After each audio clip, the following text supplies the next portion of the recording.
आपके अवचेतन मन की शक्ति, डॉक्टर जोसेफ मर्फी की बुक का हमारा स्वाध्याय चल रहा है। डर के बारे में हम जान रहे थे, कई लोगों को कई तरह के डर होते हैं, उन पे कैसे विजय प्राप्त करना है। तो अब उन्होंने बताया है पानी का डर। दोस्तों, कई लोगों को पानी से बहुत ज्यादा डर लगता है, तो उसके बारे में बताया है। जब मैं 10 साल का था तो अकस्मात एक स्विमिंग पूल में गिर गया। मैंने कभी तैरना नहीं सीखा था। मैंने अपने हाथ हिलाए, लेकिन इससे कोई फायदा नहीं हुआ। मुझे महसूस हुआ कि मैं डूब रहा था। मुझे अब भी वह दहशत याद है जब स्याह पानी मुझे घेर लिया था, यानी मैं पानी में डूब रहा था। मैंने सांस लेने के लिए मुंह खोला, लेकिन मुंह में पानी भर गया। आखिर एक लड़के ने मेरी हालत देख ली। वह पानी में कूदकर मुझे बाहर निकाल लाया। यह अनुभव मेरे अवचेतन मन में उतर गया। परिणाम यह हुआ कि मैं बरसों तक पानी से डरता रहा। फिर एक दिन मैंने अपना एक यह अतार्किक डर एक समझदार बुजुर्ग वैज्ञानिक को बताया। स्विमिंग पूल में जाओ, उन्होंने मुझसे कहा। पानी की तरफ देखो।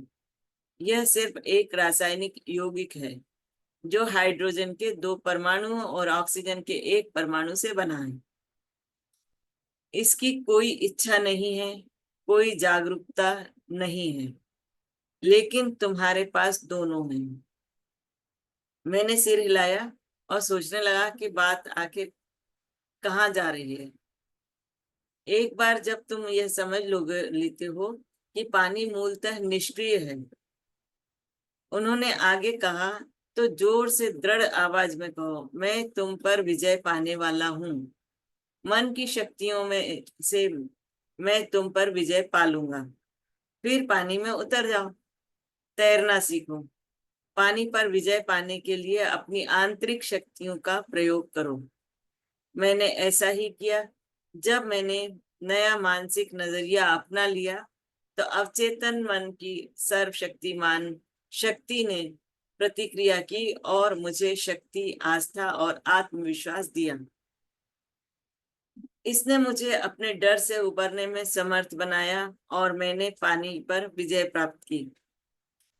आजकल मैं हर सुबह सेहत और आनंद के लिए तैरता हूँ। पानी को अपने पर विजय न पाने दें।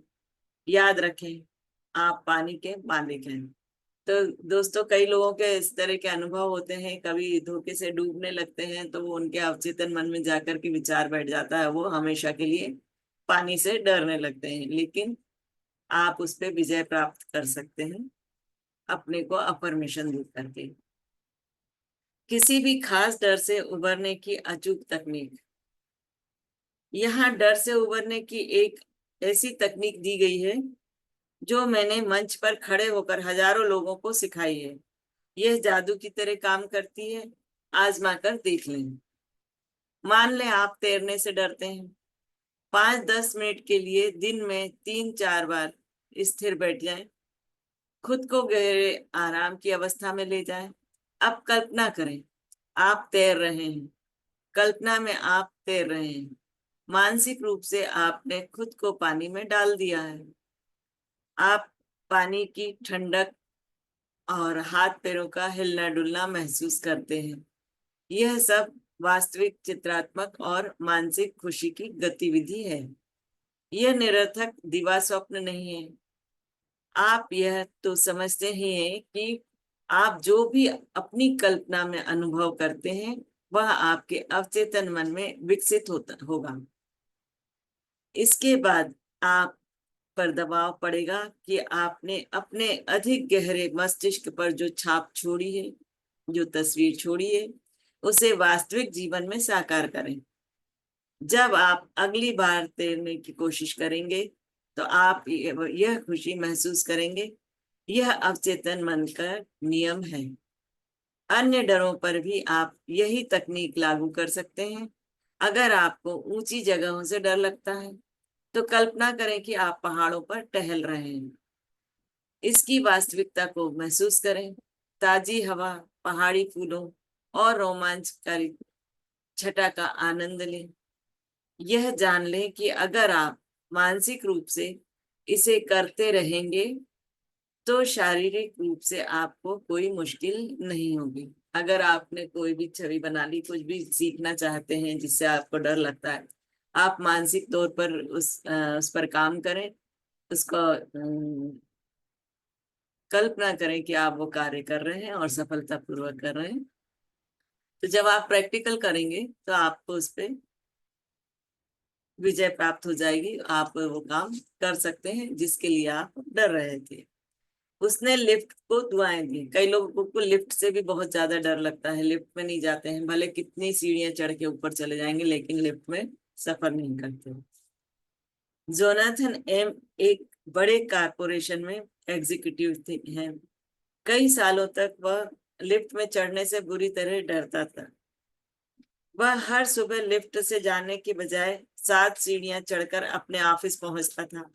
जब उसे ऊंची मंजिलों पर दूसरी कंपनियों में लोगों से मिलना होता था तो वह अक्सर कोई ना कोई बहाना बनाकर उनसे अपने ऑफिस या रेस्टोरेंट में मिलता था। तो वो अगर किसी का ऑफिस हाइट पे रहता था, लिफ्ट से जाना रहता था, तो वो बहाना करके कुछ ना कुछ और उनसे नीचे ही कहीं मिल लेता था। शहर से बाहर की बिजनेस यात्राएं उसके लिए यातना भरी होती थी। उसे पहले से फोन करके यह सुनिश्चित करना होता था कि होटल का उसका कमरा नीचे वाली मंजिल पर हो और वह सीढ़ियों का उपयोग कर सके। यह डर उसके अवचेतन मन की उपज था। शायद यह किसी ऐसे अनुभव की प्रतिक्रिया थी जिसे वह चेतन रूप से काफी लंबे समय से भूल गया था। जब उसने यह सीख लिया तो उसने इसे बदलने की ठान ली। वह दिन रात कई बार लिफ्ट को दुआएं देने लगा। शांत, आत्मविश्वासी और मनोदशा में वह खुद के सामने दोहराता था, हमारी इमारत की लिफ्ट एक अद्भुत विचार है। यह शाश्वत मस्तिष्क से उत्पन्न हुई है। यह हमारे सभी कर्मचारियों के लिए वरदान है। यह अद्भुत सेवा करती है। यह देवी विधान में काम करती है। मैं इसमें शांति और खुशी से यात्रा करता हूँ। मैं शांत बैठा हूँ जबकि जीवन, प्रेम और समझ के प्रवाह मेरे मेरे विचार तंत्र में प्रवाहित हो रहे हैं। अपनी कल्पना में मैं इस समय लिफ्ट में हूँ और अपने ऑफिस के बाहर कदम रख रहा हूँ। मतलब वो कल्पना कर रहा है कि मैं अभी इस समय लिफ्ट में हूँ और ऑफिस के बाहर, लिफ्ट से बाहर अपने ऑफिस की तरफ कदम रख रहा हूँ। लिफ्ट हमारे कर्मचारियों से भरी है। मैं उनसे बात करता हूँ और वे दोस्ताना, खुश और आजाद हैं। यह स्वतंत्रता, आस्था और विश्वास का अद्भुत अनुभव है। मैं धन्यवाद देता हूँ। वह 10 दिनों तक ये प्रार्थना करता रहा। 11वें दिन वह कंपनी के बाकी लोगों के साथ लिफ्ट में चढ़ा और उसने खुद को पूरी तरह स्वतंत्र और शांत महसूस किया। सामान्य और असामान्य डर। अब उन्होंने 2 तरह के डर बताए हैं, एक सामान्य डर और दूसरा असामान्य डर। नवजात शिशु को सिर्फ 2 मूलभूत डर होते हैं, गिरने का डर और अचानक तेज शोर का डर। ये डर पूरी तरह सामान्य है। वे एक तरह से अलार्म की तरह काम करते हैं जो आपको प्रकृति ने आत्मरक्षा के साधन के रूप में दिए हुए हैं। सामान्य डर अच्छा है। आप सड़क पर अपनी ओर आती कार की आवाज सुनते हैं और बचने के लिए एक तरफ हट जाते हैं। टक्कर का डर आपके कर्म द्वारा टल जाता है, मतलब आप सड़क से हट गए तो टक्कर होने का डर खत्म हो जाता है। बाकी सभी डर असामान्य होते हैं। वे खास अनुभवों द्वारा उत्पन्न होते हैं या फिर माता पिता, रिश्तेदारों, टीचर्स या अन्य लोगों से आपके पास आते हैं जिन्होंने आपको शुरुआती वर्षों में प्रभावित किया है। जैसे अब बच्चे छोटे रहते हैं, 4-5 साल के होते हैं, गैस के पास खड़े हो जाते हैं, गैस जलाने की कोशिश करते हैं तो उनको डराया जाता है, नहीं बेटा आग लग जाएगी, ऐसा नुकसान हो जाएगा वैसा। अब उस समय उनके मन में डर बैठ जाता है। तो वो डर अगर उनके अवचेतन मन में चला जाता है तो आगे जब बड़े हो जाते हैं तब भी उन्हें गैस जलाने में डर लगता है। तो इस तरह और भी कई सारी चीजें हैं जो हमारे द्वारा दूसरों तक पहुंचती हैं या दूसरों द्वारा हमारे तक आती हैं। असामान्य डर। असामान्य डर तब उत्पन्न होता है जब लोग अपनी कल्पना को बेकाबू होने देते हैं। मैं एक महिला को जानता हूँ जिसे हवाई जहाज से दुनिया की सैर पर जाने का पुरस्कार मिला। वह अखबारों से हवाई जहाज दुर्घटनाओं की सारी खबरें इकट्ठी करने लगी। उसने द वर्स्ट एयरप्लेन क्रैशेस के वीडियो टेप का ऑर्डर भी कर दिया। उसने कल्पना की कि वह हवाई जहाज से गिरकर समुद्र में डूब रही है। यह असामान्य डर था। अगर वह ऐसा ही सोचती रहती तो इस बात की प्रबल संभावना है कि उसके साथ वही हो जाता जिसका उसे सबसे ज्यादा डर था। असामान्य डर के शिकार एक और व्यक्ति का उदाहरण न्यूयॉर्क का एक बिजनेसमैन है जो बहुत सफल और समृद्ध था। उसने अपनी मानसिक फिल्म तैयार की जिसमें उसकी कंपनी दिवालिया हो गई और उसने अपना सब कुछ गंवा दिया है। ये उसने कल्पना करी।